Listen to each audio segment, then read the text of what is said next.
ও জওয়ানেরা, যুবকেরা, ও নবী পাকের আশিকেরা, আল্লাহ পাক রব্বুল আলামিনের ওই বান্দা বাংলাদেশ থেকে হুজুরের কাছে বায়াত হবে বলে চলে আসলেন। ফুরফুরায় সাইফুদ্দিন হুজুর পীর কেবলা রহমাতুল্লাহ আলাইহি হুজুরকে মেজো হুজুর পীর কেবলা রহমাতুল্লাহ আলাইহি বলেছিলেন, বাবা যাও, আমার বাংলাদেশ থেকে কিছু ভক্ত মুরিদরা আসছে, বাবা মুরিদ হবে আমার কাছে, চলে যাও চলে যাও। আল্লাহর ওলি হযরতে মেজো হুজুর পীর কেবলা রহমাতুল্লাহ আলাইহি হুজুর আমার সাইফুদ্দিন হুজুরকে বাজার করতে পাঠিয়ে দিলেন। বাজার করতে গিয়ে হুজুর যখন সুন্দরভাবে বাজার করে এনে বাড়িতে রান্না বান্না করলেন, যথারীতি টাইমে ওই বাংলাদেশের অগন্তুক মেহমান ব্যক্তিগুলো মেজলা হুজুর পীর কেবলা রহমাতুল্লাহ আলাইহি হুজুরের দরবারে পৌঁছে গেলেন। হুজুরের দরবারে গিয়ে হুজুরের সঙ্গে সালাম মুসাফা করলেন। সালাম মুসাফা করে হুজুরের দরবারে বসে আছেন। ওই সময় দুপুর হয়ে গিয়েছিল বাবা, খাওয়ার সময় হয়ে গিয়েছে। একে অপরের বলা বলি করতে লাগে। হুজুর মনে হয় খাওয়ার জন্য দেরি করবে না, হুজুর আমাদের জন্য খাবারের ব্যবস্থা করবেন। দেখি হুজুর আমরা যা নিয়ত করেছিলাম, যদি হুজুর আমাদের সম্মুখে আনতে পারেন তাহলে আমরা হুজুরের কাছে বায়াত হয়ে যাব। ওই সময় হুজুর বলেলেন, মেজলা হুজুর পীর কেবলা রহমাতুল্লাহ আলাইহি বলেছিলেন, ও বাবা, আমার ভক্ত বাবা, তোমরা বাংলাদেশ থেকে অনেক কষ্ট করে এসেছো বাবা, আমি আবু জাফর আমার বাড়ির মেহমান হয়ে গিয়েছো, তুমি আমার বাড়িতে এসেছো, তবে তোমাদের কোনো চিন্তা নাই। আল্লাহ পাক যদি দয়া করেন, আল্লাহ পাক যদি মেহেরবান হয়ে যান, অবশ্যই তোমাদের মনের আশা আল্লাহ পূরণ করে দেবে। জোরে বলো সুবহানাল্লাহ। মনের আশা পূরণ করে দেবেন কে? আমার আল্লাহ। হুজুর ভাত নিয়ে আসছেন, বেড়ে ভাত নিয়ে আসছেন। অল্প অল্প করে যখন হুজুর ভাত দিলেন, হুজুর ভাত দিয়ে বাংলাদেশের মানুষ তো ভাত অল্প অল্প দেখে ওরা একটু ঠিল্লি করলেন, হাসাহাসি করলেন যে এই কটা ভাত দিয়েছে, এই কটা ভাত তো একেবারে খেয়ে ফেলবে। কিন্তু আল্লাহর ওলির দরবার, শানে বিয়াদবি করলে কঠিন মুসিবত হয়ে যাবে, খেতেও পারবেন না। আপনি খেয়ে উঠে আসবেন, কোনদিনের জন্য সম্ভব পারবেন। হুজুরের ফুরফুরার পাশে সুফি আব্দুল মোমেন সাহেব রহমাতুল্লাহ আলাইহি, যার কথা বলছিলাম, হুজুরের মাজারে একটা হাড়ি আছে, 250 গ্রামের একটা হাড়ি আছে। কেউ যদি গিয়ে থাকেন তাহলে সে বুঝতে পারবেন। হুজুরের যত খাদেম টাদেম এখন যারা আছে, 250 গ্রামের একটা হাড়ি আছে, পিতলের হাড়ি। হুজুরের কাছে বায়াত হতে এসে বহু মানুষ, প্রায় 250 গ্রাম চাল রান্না করে কতজন খেতে পারবে? একটু কথা বলে, কতজন খেতে পারবে? যা খাওয়া হবে 250 গ্রাম হাড়িতে রান্না করে, আমরা অনেক মানুষ আছে, 250 গ্রাম চাল হয়তো আমাদের একবারই খেয়ে ফেলবো। ভাত থেকে যখন ঠিল্লি করছে, তাই 250 গ্রাম ওই খুরির হাঁড়িতে রান্না করে হুজুর কিছু কম বেশি 52 জনকে খাইয়েছিলেন। জোরে বলুন সুবহানাল্লাহ। 250 গ্রাম চালে 52 জন খেতে পারে? আমরা রান্না করলে খাবে? 3 কেজি চাল, 3 কেজি চালের বিরিয়ানি দাওয়াত করে 15 জন, তাই খুলে না। মালে এত বরকত, আল্লাহ এত হালাল অর্থ দিয়ে আমাদের উপার্জন দিয়েছেন যে মাল কুলাতে পারছি না। তো মেজো হুজুর পীর কেবলা রহমাতুল্লাহ আলাইহি হুজুর এই যখন ভাত দিলেন, তখন ওরা হাসাহাসি করতে করতে ওরা ভাবতে লাগলেন যে এই তো অবস্থা। তো হুজুর বললেন, বাবা তোমরা খাও, কোনো অসুবিধা নেই, তোমরা খাও, কোনো অসুবিধা নেই। খেতে খেতে আমি আবু জাফর তো আছি, তোমাদের সব ব্যবস্থা করে দেবো। বলুন সুবহানাল্লাহ। ও নওজোয়ান যুবকেরা, ও নবী পাকের আশিকেরা, আল্লাহর ওলি নও, আল্লাহর ওলি মেজলা হুজুর পীর কেবলা রহমাতুল্লাহ আলাইহি হুজুর পরপর যখন সব সিরিয়ালে তরকারি নিয়ে আসলেন, ভাত দিয়ে তরকারি গুলো আনতে থাকলেন।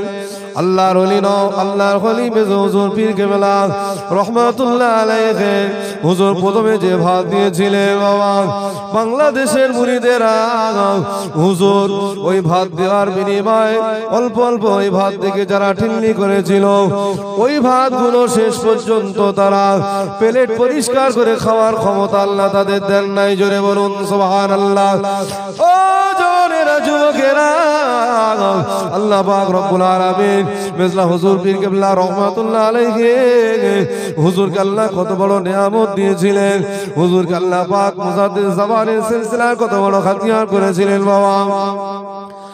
মেজলা হুজুর পীর কেবলা রহমাতুল্লাহ আলাইহি যখন তরকারি নিয়ে গেলেন, ওদের মনের আশা যে তরকারি যে তরকারি দিয়ে ভাত খাবে, ওই তরকারিটা যখন পরিবেশন শুরু করলেন হুজুর, সাথে সাথে তারা ভাত খাওয়ার শুরুতে বললেন, হুজুর আমাদের বড় বেয়াদবি হয়ে গিয়েছে, হুজুর আমরা বড় বেয়াদবি করে ফেলেছি, হুজুর আপনি মাফ করে দেন।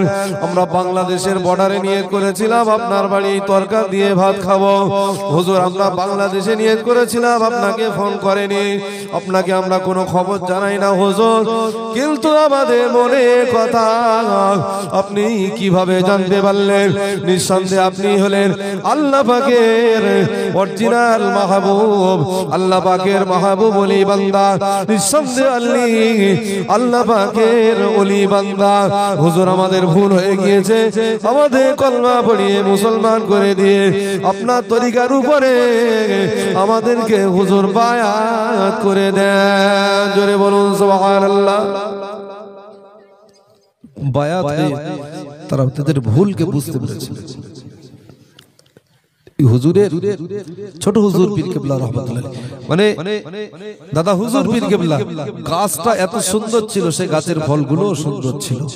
আমাদের বাড়িতে আমরাও অনেক সন্তান, আমাদের বাড়িতেও সন্তান আছে, আমাদেরও নাতিপোতা আছে, আমাদেরও ছেলেরা আছে, কিন্তু আমাদের ছেলেরা তো সমাজের টপ র্যাঙ্কে, কি বলা যায়, 420।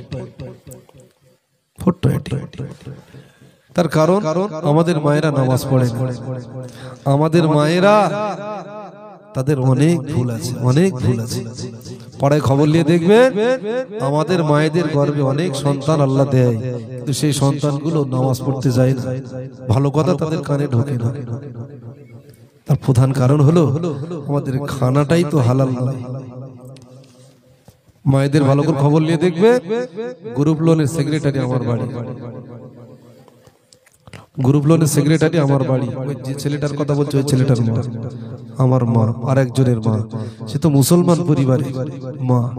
মায়েদের আল্লাহ কত ইজ্জত দিয়েছেন, কিন্তু তাদের সেই ইজ্জতটা তারা নিজেরা নষ্ট করে ফেলছে। সেই মায়ের গর্ভে থেকে যে আমলগুলো আছে সেই আমলগুলো তারা সরিয়ে দিয়েছে। তাহলে মায়ের গর্ভে সন্তান ভালো হতে গেলে তাহলে সেই সন্তানের উপযুক্ত কাজটাও তো করতে হবে, মাকে ভালো হতে হবে, তারপর তো সন্তান ভালো হবে। মুজাদ্দিদ জামান দাদা হুজুর পীর কেবলা যে 5টা ফুল আল্লাহ পৃথিবীতে পাঠিয়েছিলেন ফুরফুরাতে, 5 জনের 5টা খুশবু আছে। জোরে বলুন সুবহানাল্লাহ। যে যাকেই ধরবেন এক একটা খুশবু ফুল সুবাস তারা পেয়ে যাবেন। জোরে বলুন সুবহানাল্লাহ। মুজাদ্দিদ জামানের একটা ছেলে ছিল নাজমুস সাহাদাত সিদ্দিকী রহমাতুল্লাহ আলাইহি, নওহুজুর পীর কেবলা, তিনি অনেক ছোটবেলায় ইন্তেকাল করেছেন। নওহুজুর পীর কেবলা রহমাতুল্লাহ আলাইহি ছোটবেলায়। হুজুরের জীবনী পড়লে অনেক সময় আপনার মনে হবে যে মানুষের পক্ষে এটা সম্ভব। অনেক অনেক অনেক জিনেরা এসে মুজাদ্দিদ জামানকে বলেছিলেন, হুজুর আপনার এই ছেলেটা আমাদের বহু কষ্ট দিয়েছে, হুজুর আপনি একটু দেখুন। আর মুজাদ্দিদ জামানের জন্ম, মুজাদ্দিদ জামান দাদা হুজুর পীর কেবলা রহমাতুল্লাহ আলাইহি এই নোয়া সাহেব জাদা, তার জন্মটাই হলো একটা অলৌকিক কেরামত। জোরে বলুন সুবহানাল্লাহ। ও জওয়ারেরা যুবকেরা,